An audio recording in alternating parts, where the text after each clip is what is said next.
Assalamualaikum warahmatullahi wabarakatuh. Kembali lagi di Maswai Channel. Bismillahirrahmanirrahim. Allahumma salli ala Sayyidina Muhammad wa ala ali Sayyidina Muhammad. Baik, Alhamdulillah pada kesempatan kali ini saya dapat kembali menyampaikan materi fikih. Nah, pada pertemuan kali ini saya akan menyampaikan materi fikih tentang sholat jamak dan qashar. Ini melanjutkan materi yang minggu kemarin saya posting di YouTube. Ini adalah materi untuk kelas 7. Kemarin sudah menjelaskan tentang apa itu sholat jamak. Jadi sholat jamak adalah menggabungkan dua sholat fardu di satu waktu. Itu sholat jamak. Dan yang bisa dijamak itu hanya sholat zuhur dengan asar dan maghrib dengan isya. Itu pasangannya. Jadi ada 4 sholat itu dan masing-masing berpasangan. Kemudian sekarang ke niat sholat jamak. Nah, ini adalah niat sholat zuhur jamak takdim. Bismillahirrahmanirrahim. Usolli fardhu dhuhri arba'a raka'atin majmu'an bil asri jam'a taqdimin lillahi ta'ala. Saya niat sholat fardhu zuhur 4 rakaat dijamak bersama dengan asar dengan jamak takdim karena Allah Ta'ala. Kemudian sholat asar jamak takdim. Usolli fardhul asri arba'a raka'atin majmu'an bizuhri jam'a taqdimin lillahi ta'ala. Saya niat sholat fardhu asar 4 rakaat dijamak bersama zuhur dengan jamak takdim karena Allah Ta'ala. Nah, berarti kalau jamak takdim dilakukan di sholat yang pertama. Ini adalah zuhur asar, berarti sholatnya di waktu zuhur. Kemudian sholat maghrib jamak takdim. Sholli fardhul maghribi 3 raka'atin majmu'an bil isya'i jam'a taqdimin lillahi ta'ala. Saya niat sholat fardhu maghrib 3 rakaat dijamak bersama isya dengan jamak takdim karena Allah Ta'ala. Sholat isya. Sholli fardhul isya'i 4 raka'atin majmu'an bil maghribi jam'a taqdimin lillahi ta'ala. Saya niat sholat fardhu isya 4 rakaat dijamak bersama maghrib dengan jamak takdim karena Allah Ta'ala. Berarti kalau isya, maghrib dan isya karena jamak takdim sholatnya di waktu maghrib. Selanjutnya niat sholat zuhur jamak akhir. Usolli fardhu zuhri 4 raka'atin majmu'an bil asri jam'a ta'khirin lillahi ta'ala. Saya niat sholat fardhu zuhur 4 rakaat dijamak bersama asyar dengan jamak akhir karena Allah Ta'ala. Salat asarnya usolli fardhul asri 4 raka'atin majmu'an bil zuhri jam'a ta'khirin lillahi ta'ala. Saya niat salat fardu asar 4 rakaat dijamak dengan zuhur dengan jamak takhir karena Allah Ta'ala. Kemudian maghrib. Sholli fardhul maghribi 3 raka'atin majmu'an bil isya'i jam'a ta'khirin lillahi ta'ala. Saya niat salat fardu maghrib 3 rakaat dijamak bersama isya dengan jamak takhir karena Allah Ta'ala. Salat isya'nya usolli fardhul isya'i 4 raka'atin majmu'an bil maghribi jam'a ta'khirin lillahi ta'ala. Saya niat salat fardhu isya 4 rakaat dijamak bersama maghrib dengan jamak takhir karena Allah Ta'ala. Nah, ini jamak takhir berarti salatnya dilakukan di waktu yang kedua. Yang zuhur asar, pasangannya zuhur asar itu berarti di salat yang kedua, di salat asar. Jadi salat zuhur dan asar di waktu asar karena jamak takhir. Nah, kalau maghrib isya jamak takhir, sholatnya di waktu isya. Selanjutnya sholat qashar.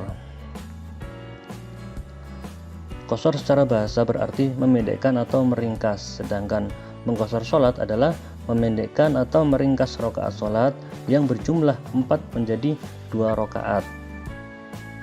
Nah, sholat fardu yang dapat diqashar itu hanya ada 3, yaitu zuhur, asar, dan isya, yang bisa hanya sholat yang 4 rakaat.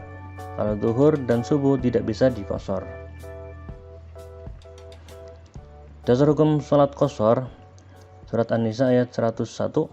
A'udzu billahi minasyaitonir rajim. Bismillahirrahmanirrahim. Wa idza darabtum fil ardi falaysa 'alaikum junahun an taqsuru minas shalah.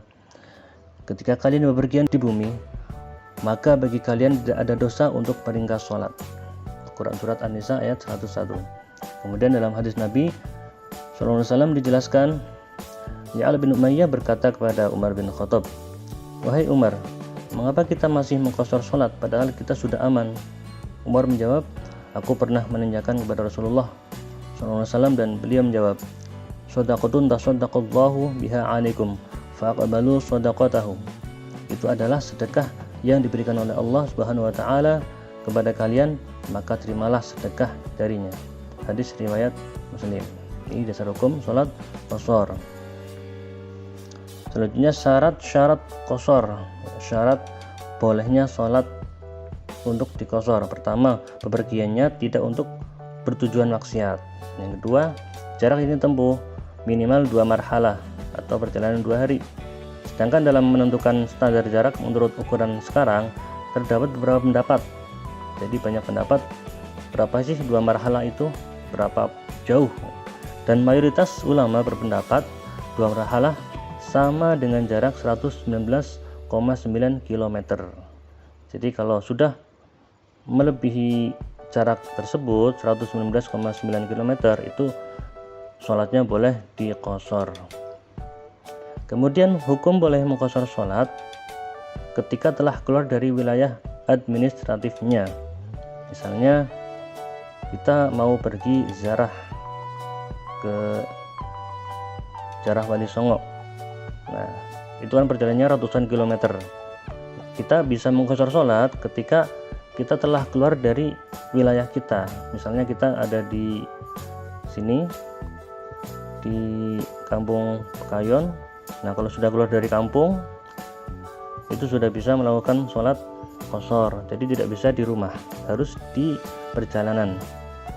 Kemudian sholat yang diqashar bukan sholat yang berstatus hutang atau sholat qadha, tapi harus yang sholat pada waktunya atau ada. Jadi harus sholat yang adaan. Sholli fardhu zuhri 4 rakaatin adaan lillahi ta'ala. Jadi ada itu sholat yang pada waktunya yang boleh diqashar. Kalau yang sholat diqadha tidak boleh diqashar, sholat yang hutang. Misalnya zuhur ketiduran nggak sholat, kemudian asar bangun, nah itu zuhurnya tidak boleh diqashar karena itu qadha. Kemudian tidak bermakmum kepada imam yang sholat tanpa qashar. Selanjutnya, mengetahui syarat-syarat mengqashar sholat bukan hanya sekedar ikut-ikutan. Jadi tahu syaratnya apa aja sih mengqashar sholat itu. Kemudian dilaksanakan ketika masih yakin dirinya. Al-qashir adalah orang yang mengqashar sholat masih dalam keadaan bepergian, jadi masih di perjalanan.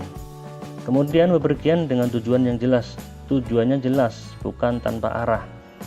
Kalau sekedar pengen muter-muter aja, nah itu kan nggak jelas. Kalau ini jelas, misalnya mau ziarah ke Cirebon, jelas, atau ziarah Wali Songo, ke semua wali diziarahi, itu kan jelas. Kemudian yang terakhir, niat qashar sholat saat takbiratul ihram. Niatnya itu usolli fardhu zuhri maksuratan lillahi ta'ala.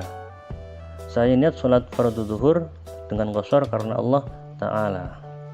Atau kalau asar berarti usolli fardhul asri, kalau isya usolli fardhul isya'i. Nah, qashar sholat ini otomatis menjadi 2 rakaat. Menjadi 2 rakaat, tidak lagi 4. Ya, itu saja yang dapat saya sampaikan. Untuk minggu berikutnya saya akan menyampaikan tentang jamak sekaligus qashar.